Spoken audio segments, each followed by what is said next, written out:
Assalamualaikum warahmatullahi wabarakatuh. Bertemu lagi dengan Ibu di pembelajaran matematika hari ini.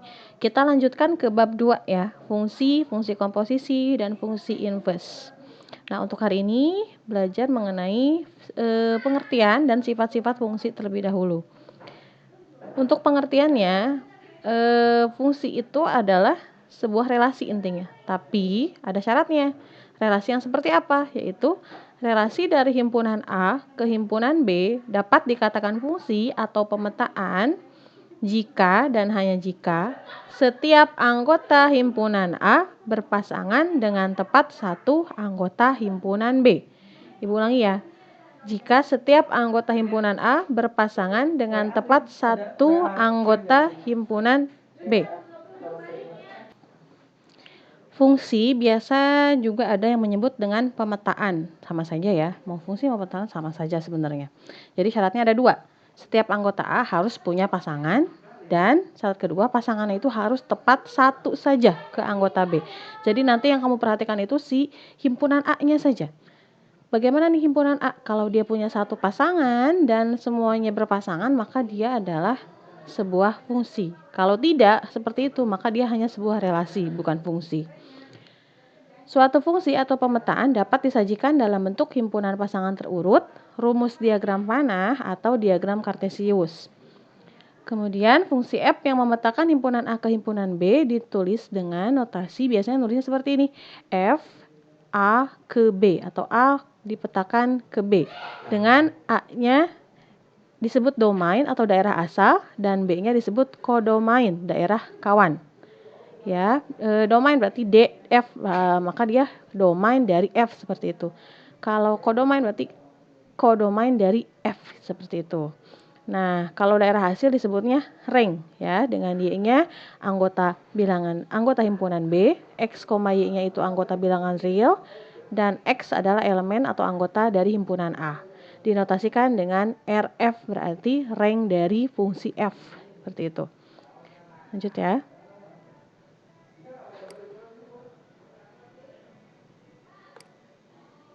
Nah, sekarang Ibu punya 3 buah contoh.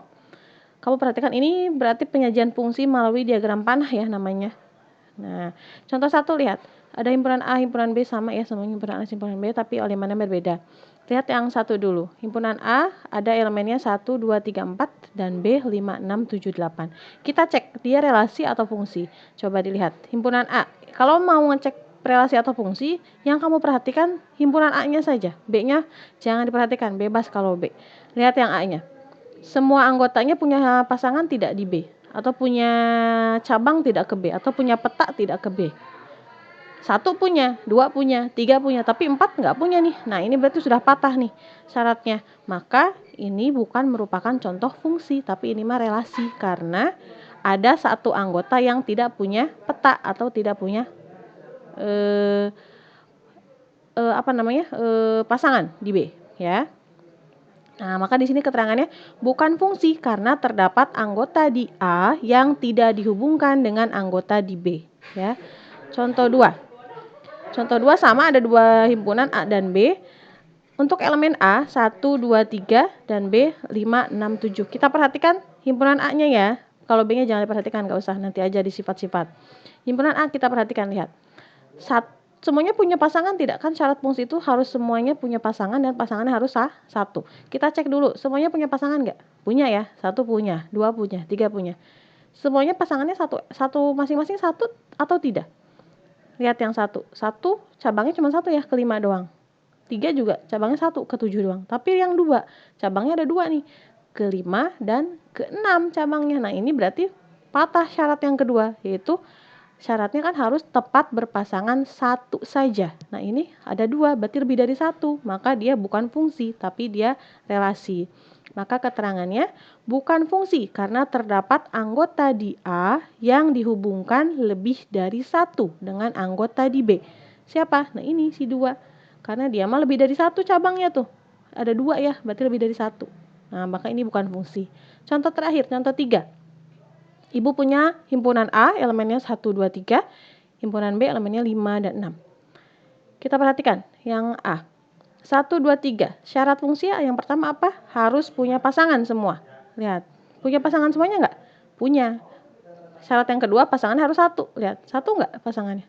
Iya, maka ini adalah fungsi. Bu, ini kan di B-nya ini ada yang bercabang. Tidak apa-apa, B mah jangan diperhatiin. Pokoknya syaratnya tuh ada di A. Ini pun sama nih, ini juga ada yang bercabang, Bu. Ini ada yang nggak punya pasangan nih, B-nya. Nggak apa-apa, itu makan B. Syarat fungsi itu kita tentukan dari himpunan A, bukan dari himpunan B. Ya, maka karena ini punya pasangan semuanya, ya, tidak ada yang tidak punya pasangan dan pasangannya hanya satu semua, maka dia disebut dengan fungsi. Atau biasanya nih ya, kalian lebih paham kalau ibu sebutkan dengan kata-kata seperti ini. Syarat fungsi itu ada dua. Yang pertama, tidak boleh jomblo. Yang kedua, tidak boleh mendua atau tidak boleh selingkuh. Kalau seperti itu kalian pasti lebih paham. Yang pertama, tidak boleh jomblo. Nah, contoh satu nih, ada yang jomblo nih. Kalau fungsi kan nggak boleh jomblo, berarti dia bukan fungsi, sudah terpatahkan. Sekarang, contoh dua, syarat fungsi adalah nggak boleh jomblo dan nggak boleh selingkuh. Nah, ini ada yang jomblo nggak? Nggak ada sih yang jomblo, cuman ada yang selingkuh nih, dua nih selingkuh nih, ke-5 sama ke-6. Nah, ini berarti nggak boleh nih, dia ada yang mendua nih. Berarti ini juga sama, bukan fungsi. Sedangkan yang ketiga, lihat, semuanya nggak ada yang jomblo ya, berpasangan semua, dan semuanya juga tidak ada yang selingkuh, karena satu-satu pasangannya tuh. Nah, ini berarti fungsi. Nah, kalau seperti itu biasanya lebih ingat. Ingat ya, fungsi itu syaratnya dengan kata bahasa gaul kalian itu atau bahasa yang lebih biasanya lebih kalian ingat. Kalau fungsi itu syaratnya ada dua. Yang pertama, tidak boleh jomblo. Yang kedua, tidak boleh mendua. Oke? Tidak boleh mendua, mentiga ya maksudnya, empat dan seterusnya. Oke, itu contoh-contoh fungsi. Kita membedakan fungsi relasi. Yang kedua, kita belajar mengenai sifat-sifat fungsi. Sifat-sifat fungsi ada 4. Yang pertama dulu, fungsi surjektif. Surjektif itu kalau elemen di B mempunyai pasangan di A. Dan bebas ya, mau berapapun cabangnya, asalkan semua elemen B itu punya pasangan. Nah, B ini lihat nih. Nah, sekarang mah berarti kalau ngecek sifat-sifat fungsi, dia termasuk fungsi apa? Lihatnya sekarang mah dari B, bukan dari si A. Ya, lihatnya dari B. 5, 1, 6, ke-2, dan ke-3. Semuanya punya pasangan nih. Tapi bebas, mau berapapun pasangannya, itu disebutnya fungsi surjektif. Jadi syaratnya hanya satu. Pokoknya setiap elemen B harus punya pasangan di A. Ya, ini kan semuanya punya pasangan di A. Berarti dia surjektif. Ya. Kemudian fungsi into. Fungsi into jika terdapat elemen di B yang tidak mempunyai pasangan di A. Nah, berarti B-nya kalau ada yang jomblo tuh, kalau di B-nya ada yang jomblo, itu masuknya ke fungsi into, ya, kalau ada yang nggak punya pasangan nih. Kalau yang sisanya mau bercabang berapapun tidak apa-apa. Asalkan ada yang tidak punya pasangan. Boleh satu atau lebih nggak punya pasangan, misalkan 7 juga nggak ada nih, berarti dia tetap into, ya. Yang ketiga, fungsi injektif. Fungsi injektif artinya jika setiap elemen di B mempunyai pasangan tepat satu elemen dari A. Nah, kalau injektif maksud saya, kalau fungsi injektif boleh ada yang tidak punya pasangan, tapi yang punya pasangan itu harus satu, nggak boleh bercabang. Nih kayak gini. Ini 5 ada yang jomblo ya, tapi dia yang punya pasangan itu nggak boleh bercabang, nggak boleh mendua.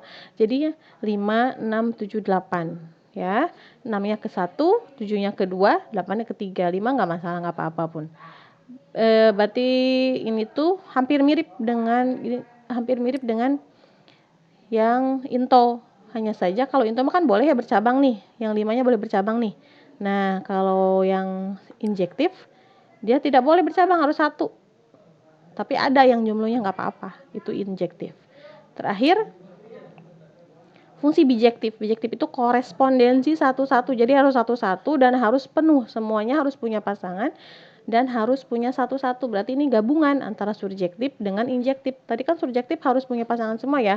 Kita lihat B tuh. B punya pasangan semua. Dan injektif itu tadi pasangannya harus satu. Maka dia harus punya pasangan semua dan harus satu. Ini jadi semacam syaratnya fungsi. Jadi mirip dengan syarat fungsi. Dia harus tidak boleh jomblo dan tidak boleh mendua. Ya, tapi ingat ya patokannya ya. Kalau kamu mengecek mana relasi mana fungsi, kita tentukannya dari himpunan yang A. Tapi kalau kamu mau mengecek sifat-sifat fungsi termasuk sifat injektif, bijektif, into atau surjektif, itu lihatnya ditentukannya dari himpunan B. ya. Jadi kalau pas lihat fungsi atau relasi, A-nya aja yang kamu perhatikan, B-nya jangan. Tapi kalau sifat-sifat fungsi, B-nya aja yang kamu perhatikan, A-nya jangan. Seperti itu, ya. Silahkan dipahami. Setelah ini kita latihan soal. Terima kasih. Assalamualaikum warahmatullahi wabarakatuh.